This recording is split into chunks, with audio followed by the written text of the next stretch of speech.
আর ফেলবো না তরমুজের খোসা। তরমুজের খোসা সংরক্ষণ করে রাখবো।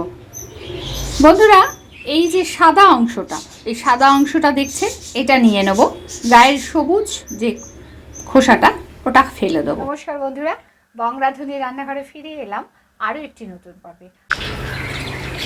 এখানে এই যে তরমুজের খোসাগুলো দেখতে পাচ্ছেন বন্ধুরা, এই তরমুজের খোসাগুলো আর ফেলবো না, আজকে সংরক্ষণ করে রাখবো। এই তরমুজের খোসাগুলোকে দিয়ে আমরা দেখুন কীভাবে তৈরি করব।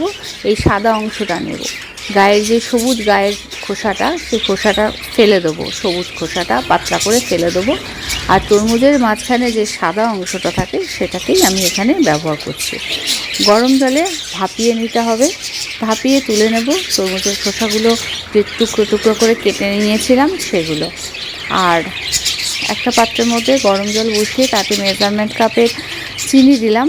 আর চিনিটা যখন গলে গেছে ওই আবার ওখানে দিয়ে দিলাম, দিয়ে চিনির রসের মধ্যে ওটাকে একটুখানি ফুটিয়ে নেব, নিয়ে এবার তুলে নেব, জল ঝরিয়ে নেব।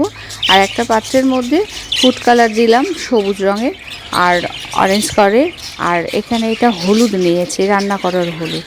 এর মধ্যে এই ভাপিয়ে নেওয়া চিনির রসে ফোটানো যে তরমুজের খোসাগুলো সেগুলো এবার দিয়ে দিলাম। আমি যে তরমুজটা এনেছিলাম খুবই ছোট পরিমাণে, সেই কারণে আমার অল্প হয়েছে। আপনারা একটু বেশি করেও এটাকে সংরক্ষণ করে রাখতে পারেন। এটাকে এইভাবে বাটি ধরে যদি ফ্রিজে ঢুকিয়ে রাখেন তাহলেও এটা ড্রাই হয়ে শুকিয়ে যাবে, বেশ কিছুদিন সময় লাগবে। আর না হলে এটাকে রোদে শুকিয়ে নিতে পারেন, অল্প সময়ের মধ্যে রোদে শুকিয়ে যাবে। 2-3 দিন রোদে দিলে এটা সুন্দর শুকিয়ে যাবে। দেখুন বন্ধুরা, আমি 2-3 দিন রোদে দিয়েছি, খুব সুন্দর শুকিয়ে গেছে আর টুটি ফুটি তৈরি হয়ে গেছে। ভিডিওটা ভালো লাগলে প্রচুর শেয়ার করুন বন্ধুরা, এটা যেন সকলেই জানতে পারে, সেই কারণেই শেয়ার করতে বলা।